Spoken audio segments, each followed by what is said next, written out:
अस्सलाम वालेकुम रहमतुल्लाह।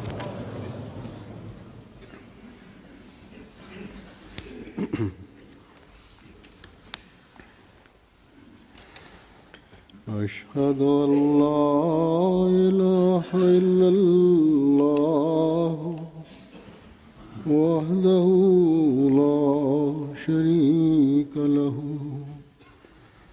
وأشهد أن محمدا عبده ورسوله أما بعد فأعوذ بالله من الشيطان الرجيم بسم الله الرحمن الرحيم الحمد لله رب العالمين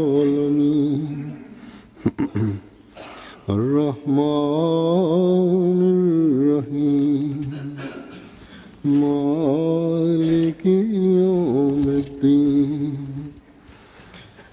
إياك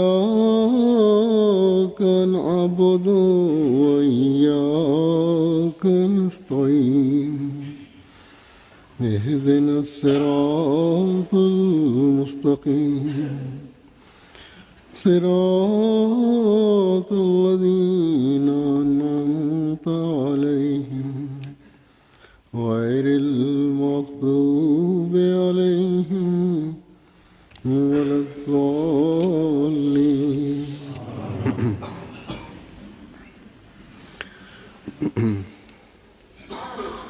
हमारे बच्चे अमूमन Unsere Kinder sind in der Regel durch die Gnade von Allah, mashallah, haben sie die Möglichkeit, im jungen Alter bereits den Heiligen Koran zu lesen. Es gibt Mütter, die sich darum sorgen, dass ihre Kinder so schnell wie möglich den Heiligen Koran lesen lernen. Genauso wie in anderen Ländern, wenn ich diese besuche, gibt es dort oft den Wunsch der Eltern und der Kinder, dass ich den Heiligen Koran der Kinder höre und eine Amin-Veranstaltung mache. Aber ich habe gesehen, dass auch Schwächen in dieser Hinsicht da sind, dass man einmal den Heiligen Koran liest und danach sich nicht mehr so sehr darum kümmert, dass das Kind regelmäßig den Heiligen Koran liest. Das heißt, dieser Wunsch und diese Begeisterung lässt nach, nachdem das Kind einmal den Heiligen Koran komplett durchgelesen hat. Und wenn ich nachfrage, ob du den Heiligen Koran liest oder nicht, dann merke ich, dass da Schwächen da sind. In der Regel höre ich keine positive Antwort, obwohl die Väter und die Mütter sehr begeistert waren und sie müssen sich darum sorgen, dass nach dem erstmaligen Rezitieren des Heiligen Korans die Kinder genauso enthusiastisch den Heiligen Koran weiterlesen und es sich zur Angewohnheit machen, jeden Tag aus dem Heiligen Koran zu rezitieren. Sie sollten ihre Sorgen nicht darauf beschränken, den Heiligen Koran einmal vollständig durchgelesen zu haben, sondern auch danach muss diese Sorge da sein und die Eltern müssen dafür Sorge tragen, dass sie verantwortlich sind. Es ist nicht nur ihre Aufgabe, natürlich ist es eine große Aufgabe, einmal den Heiligen Koran durchzulesen, aber es gibt Mütter, deren Kinder durch ihre Hilfe den Heiligen Koran mit 4 oder 5 Jahren den Koran durchgelesen haben. Das ist eine sehr wichtige und sehr anstrengende Aufgabe. Aber wie ich gesagt habe, ist es noch wichtiger, viel wichtiger, das dann mit Regelmäßigkeit fortzuführen. In den letzten Tagen habe ich einen Brief einer Frau erhalten. Sie schrieb über meine Mutter, dass meine Mutter ihr einmal die Ermahnung gab und ihr sagte, und sie ist dankbar dafür. Sie sagte, dass ich zu ihrer Mutter ging und mit Stolz sagte, dass ich nahm mein Kind mit, ich sagte mit Stolz, mein Kind hat mit 6 Jahren den Heiligen Koran durchgelesen. Sie sagte, den Heiligen Koran in 6 oder 5 Jahren durchzulesen, ist kein großes Wunder. Sag mir mal, ob du in dieser Zeit in dem Herzen des Kindes die Liebe zum Heiligen Koran erweckt hast. Und das ist die Wahrheit. In der Tat muss die Liebe zum Heiligen Koran im Herzen der Kinder angeboren, erweckt werden. Dann wird das Kind von selbst den Eifer haben, den Heiligen Koran regelmäßig zu rezitieren. Es gibt in dieser Zeit, in der wir leben, sehr viele Ablenkungsmöglichkeiten für Kinder. Es gibt Internet, Fernsehen, Bücher und diese Dinge machen es für das Kind zur Prüfung, ob es morgens den Heiligen Koran liest oder nicht. Der verheißene Messias a.s. hat darauf hingewiesen und hat gesagt, dass in diesem Zeitalter verschiedene Medien vorhanden sind. Es gibt verschiedene Bücher, es gibt Wissen, das in der Welt vorhanden ist und deswegen ist die Wichtigkeit der Koranrezitation umso wichtiger für uns. Sie müssen sich darum kümmern, dass die Kinder eine Liebe zum Heiligen Koran entwickeln und diesen rezitieren. Das wird aber nur dann geschehen,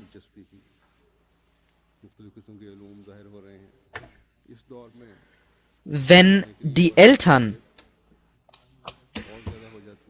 den Heiligen Koran rezitieren und sich darum kümmern, dass sie selber den Heiligen Koran rezitieren und ihre Kinder dazu ermahnen. Heute wird es Namaz Fajr natürlich sehr spät verrichtet wegen der Winterzeit. Da ist es wichtig, wenn man auch zur Arbeit gehen muss, ist es wichtig, dass man vor dem Namaz den Heiligen Koran rezitiert, falls es danach nicht möglich ist. Und die Kinder werden in der Lage sein, diesen Weg der Rechtschaffenheit einzuschlagen. Und wenn die Kinder älter werden, werden sie die Erhabenheit des Heiligen Korans in ihren Herzen wecken. Und die Liebe zum Heiligen Koran wird immer stärker werden. Und jeder von uns wird beobachten, dass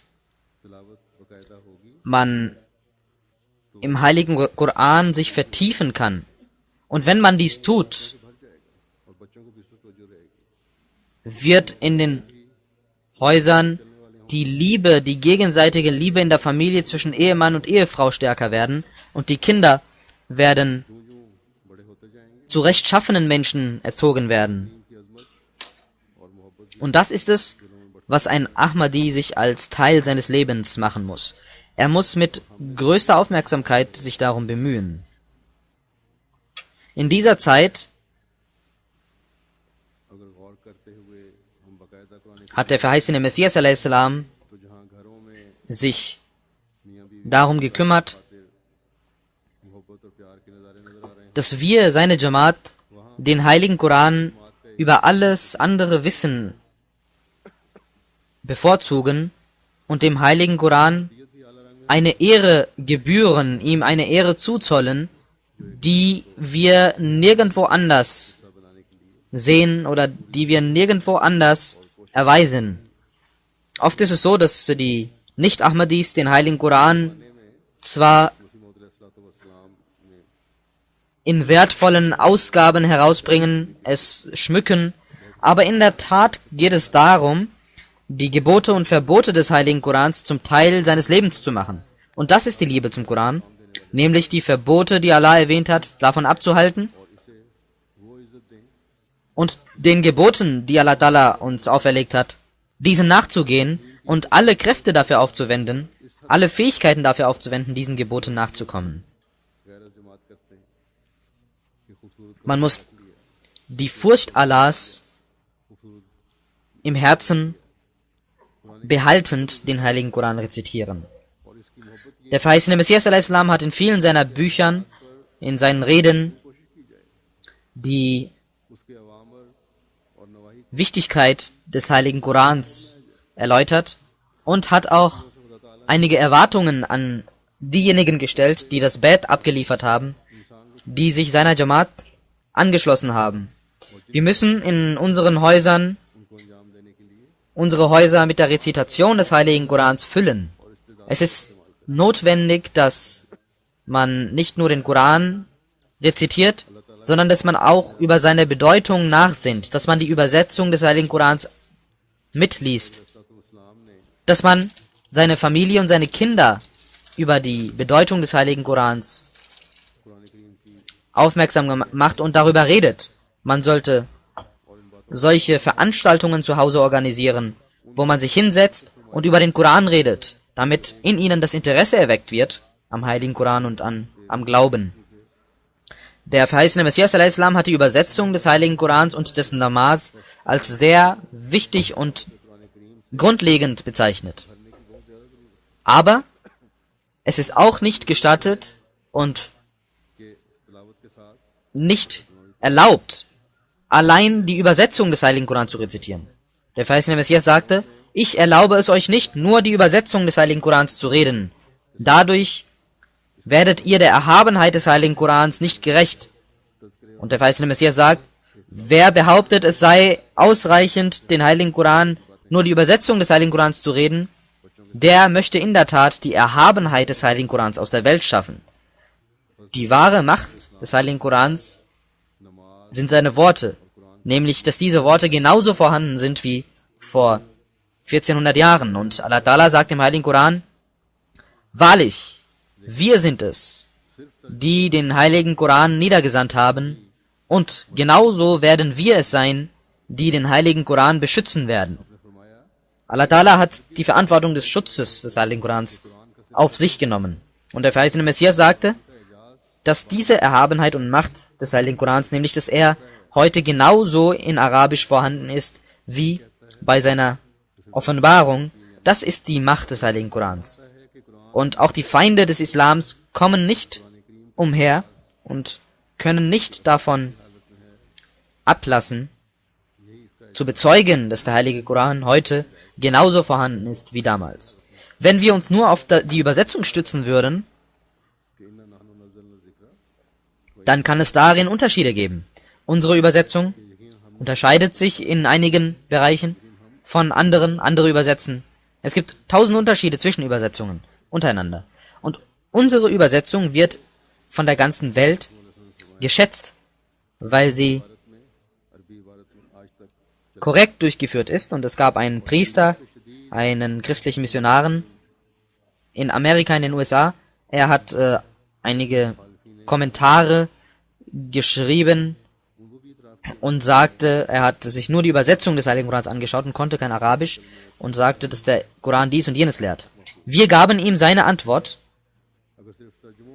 Wir gaben ihm unsere Übersetzung und daraufhin hat er irgendwann geantwortet, ich habe mir nur die Übersetzungen von den anderen Leuten angeschaut und damit argumentiert. Der verheißene Messias a.s. war es, der uns auch in der Übersetzung des Heiligen Korans gelehrt hat und uns gezeigt hat, was die wahre Bedeutung des Heiligen Korans ist. Deswegen ist unsere Übersetzung dem Original am nächsten. An dieser Stelle möchte ich auch erwähnen, dass ein Feind der Jamaat in den letzten Tagen er hat uns vorgeworfen, dass der verheißene Messias a.s. gesagt hätte, ihr sollt Imam Abu Hanifa gehorchen, also diesem Rechtsgelehrten des Islams. Einmal kam ein Mensch zum verheißenen Messias und fragte, ob die Hanfi-Rechtsprechung, in der Hanfi-Rechtsprechung ist es erlaubt, nur die Übersetzung des Heiligen Korans zu lesen. Daraufhin sagte der verheißene Messias, wenn das die Meinung von Imam Abu Hanifa war, dann war es falsch. Es ist falsch, die Übersetzung des Heiligen Korans allein zu rezitieren. Und ohne Zweifel war Imam Abu Hanifa ein Diener des Islams und hat dem Islam sehr gedient. Aber wenn er das gesagt hat, dass die Übersetzung ausreicht, dann ist es völlig falsch und sein Fehler.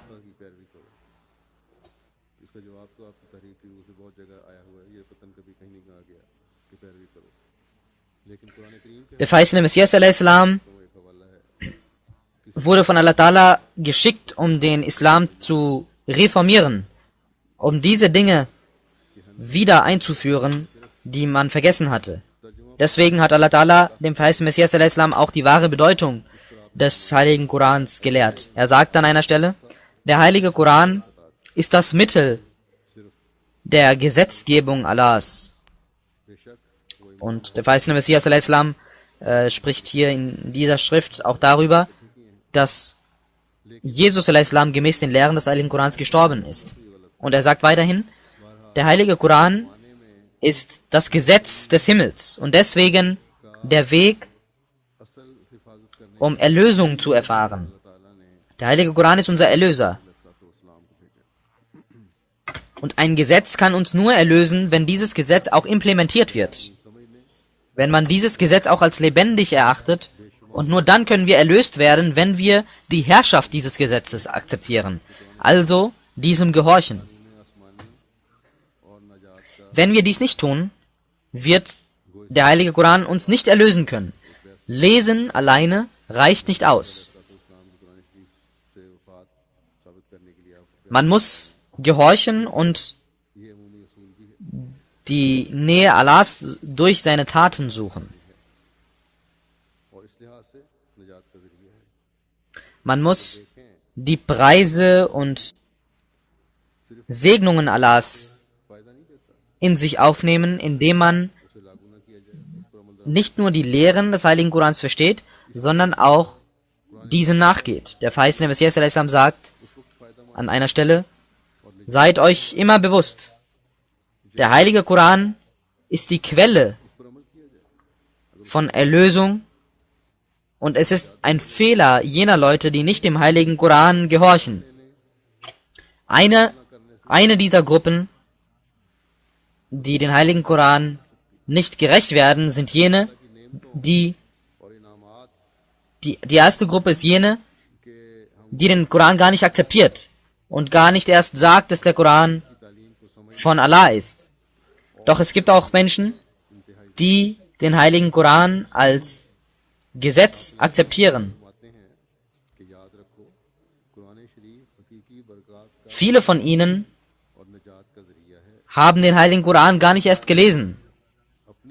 Solche Menschen, die den Koran nicht lesen und ihm nicht gehorchen, sind Menschen gleich, der zwar weiß, dass eine besondere Quelle vorhanden ist, die lebendiges Wasser enthält und das Wasser ein Garant für seine Genesung ist, aber sich derer nicht bedient. Das ist das Beispiel eines Menschen, der zwar den heiligen Koran besitzt, diesem aber nicht nachgeht und nicht gehorcht.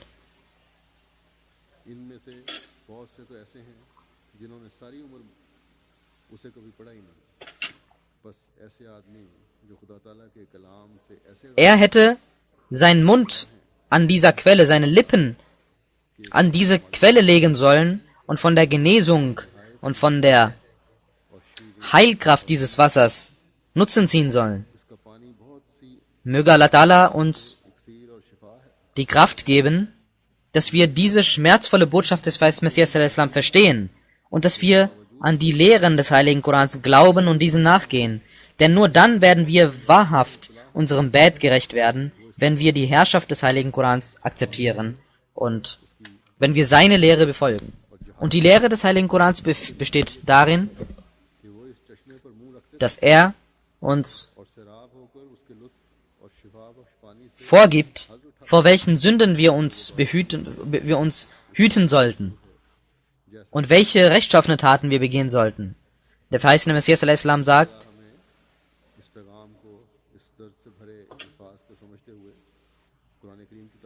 der heilige Koran möchte nicht bloß, dass ein Mensch denkt, er sei erlöst, wenn er vor Sünden abhält. Denn der heilige Koran will viel mehr.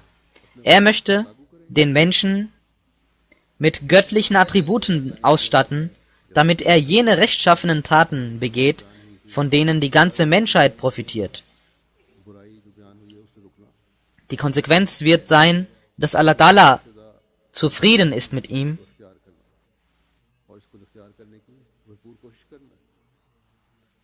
wenn ein gläubiger Mensch in der Tat den heiligen Koran liebt dann wird er versuchen, dieses Niveau zu erlangen und wird auch seine Kinder ermahnen, diesem Niveau nahe zu kommen. Der verheißene Messias a.s. sagte, dass es nicht ausreicht, sich vor schlechten Dingen fernzuhalten. Das ist kein Wunder. Das ist keine große Tat. Und das ist nicht unser Ziel. Unsere Ziele sind viel höher.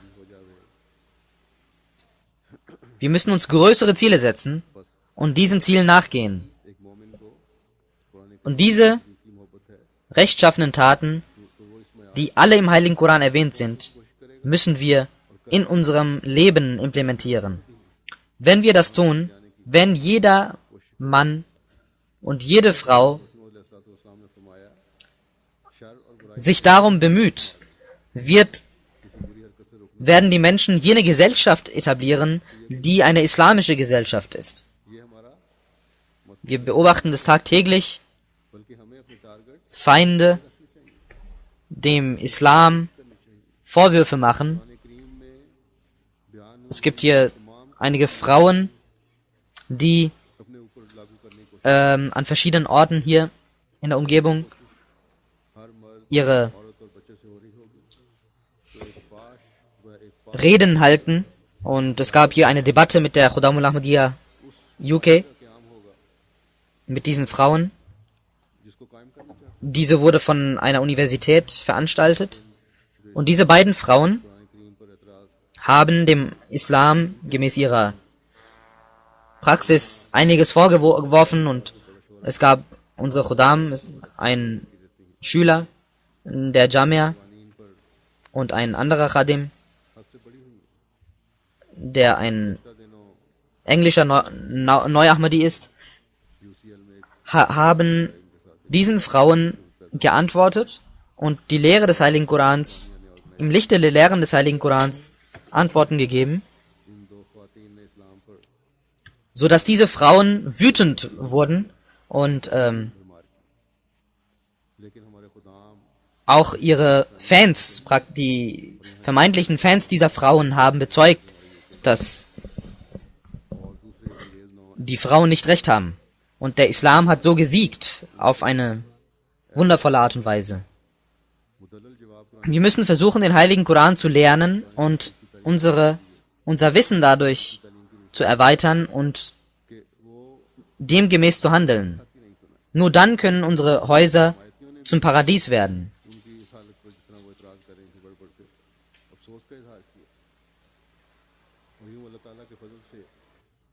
Und wir können eine Gesellschaft entwickeln, in der wir Tabligh machen und dieser Pflicht gerecht werden. Der verheißene Messias a.s. lehrt uns und sagt, ihr sollt den Heiligen Koran mit Aufmerksamkeit und großem Fleiß lesen. Und Allah Ta'ala sagt, im Hadith heißt es, dass es viele Rezitatoren des Heiligen Korans gibt, die Allah verflucht, nämlich jene, die zwar den Heiligen Koran lesen, diesem aber nicht nachgehen.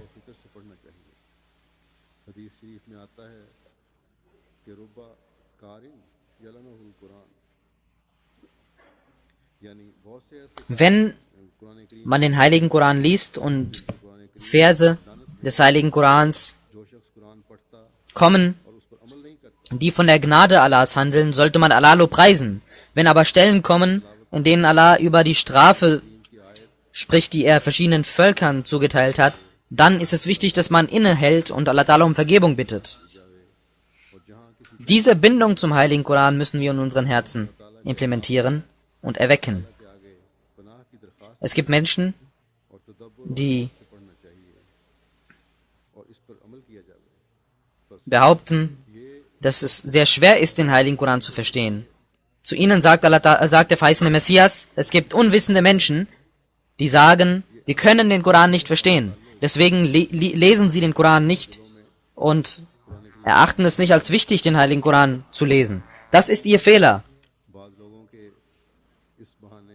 Der Heilige Koran hat mit einer besonderen einfachen Art und Weise Allahs Gebote und Verbote erwähnt und erläutert, die jedes Herz beeinflussen. Dieser Koran ist dermaßen offenkundig, dass selbst unwissende Wüstenbewohner Arabiens ihn verstehen konnten. Warum soll es nicht möglich sein, dass heute die Menschen Leitung davon erfahren?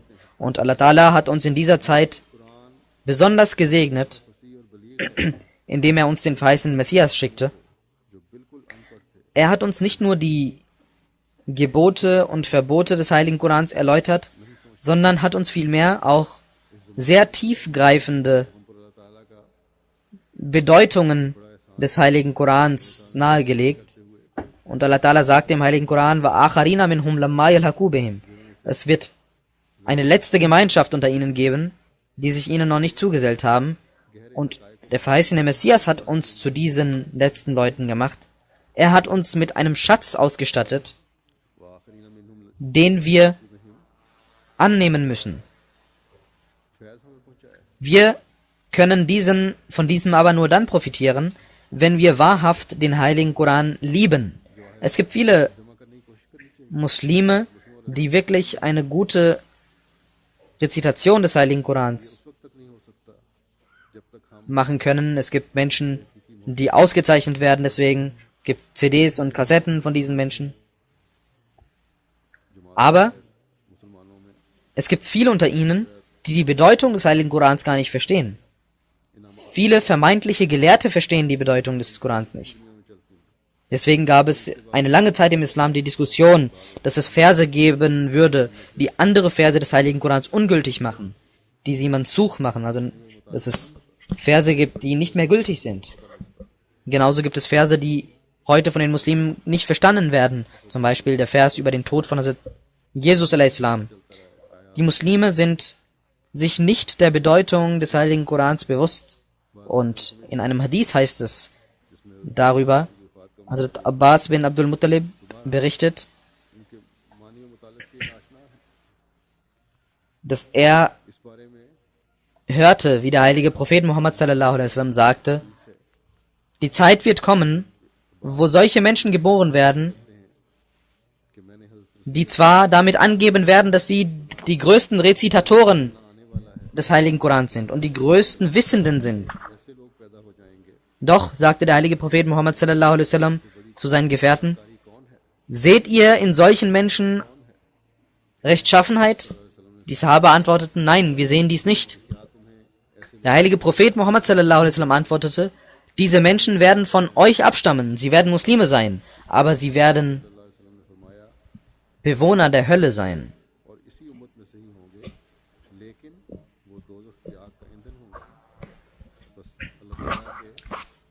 Was wichtig ist, ist die demütige Bereitschaft, den Heiligen Koran zu lesen, ihn zu lieben und ihm zu gehorchen. Und dies macht uns zu Bewohnern des Paradieses.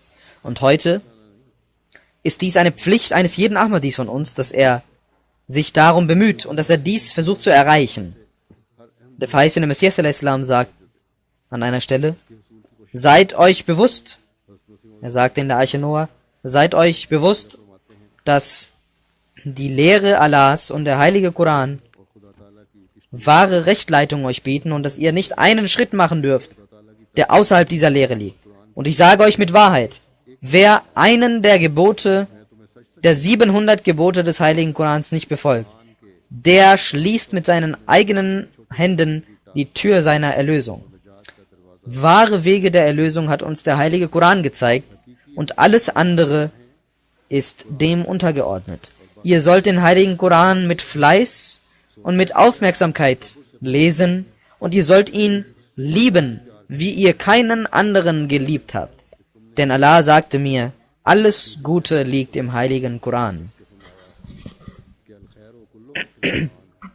Und das ist die einzige Wahrheit. Wehe jenen Menschen, die etwas anderes verehren. Nur der heilige Koran ist die Quelle der Erlösung für euch. Es gibt kein Bedürfnis das ihr nicht im Koran erfüllt seht. Der heilige Koran ist jener Zeuge, der unseren Glauben oder Unglauben bezeugen wird. Und es gibt kein Buch außer dem heiligen Koran, das euch Rechtleitung geben kann. Allah hat euch eine große Segnung erwiesen, dass er euch das Buch gab, das man den heiligen Koran nennt. Ich sage euch mit Wahrhaftigkeit, wenn der Koran nicht auf euch, sondern auf Christen niedergesandt würde, wären sie nicht irregegangen. Wäre der heilige Koran und diese Rechtleitung nicht euch, sondern den Juden gegeben anstatt der Tora, würden viele Gruppierungen der Juden heute von das Jenseits nicht leugnen. Das ist eine große Segnung, die ihr bekommen habt. Und wenn ihr den Koran nicht bekommen hättet, wäret ihr tote Menschen. Der Koran ist jenes Buch, außer welchem alle anderen Bücher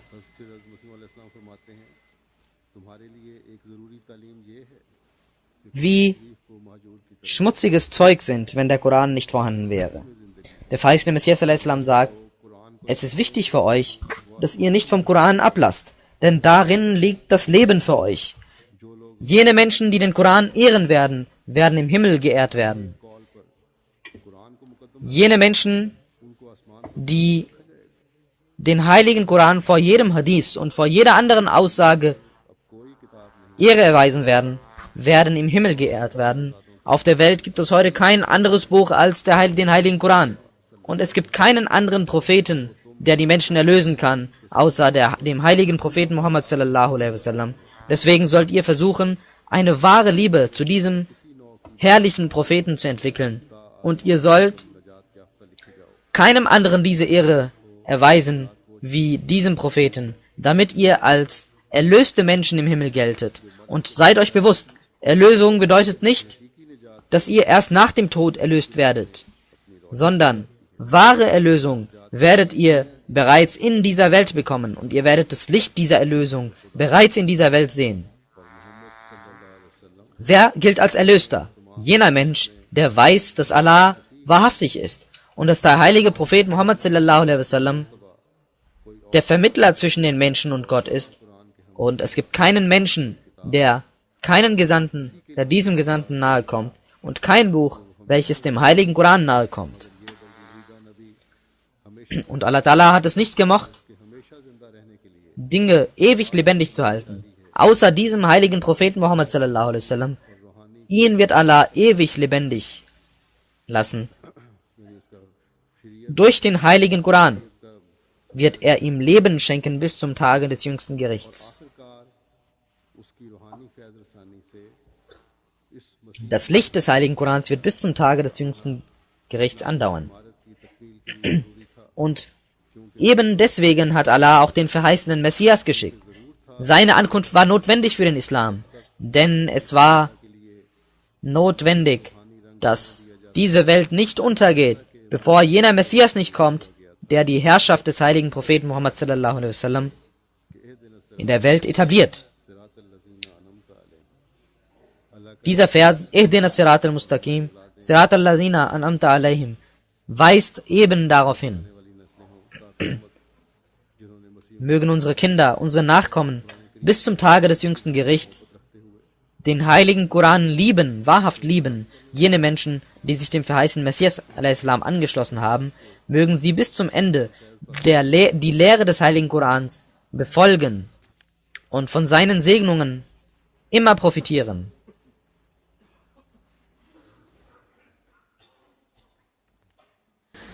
الحمد لله نحمده ونستعينه ونستغفره ونؤمن به ونتوكل عليه ونعوذ بالله من شرور أنفسنا ومن سيئات أعمالنا من يهده الله فلا مضل له ومن يضلله فلا هادي له ونشهد أن لا إله إلا الله ونشهد أن محمدا عبده ورسوله عباد الله رحمكم الله إن الله يأمر بالعدل والإحسان وإيتاء ذي القربى وينهى عن الفحشاء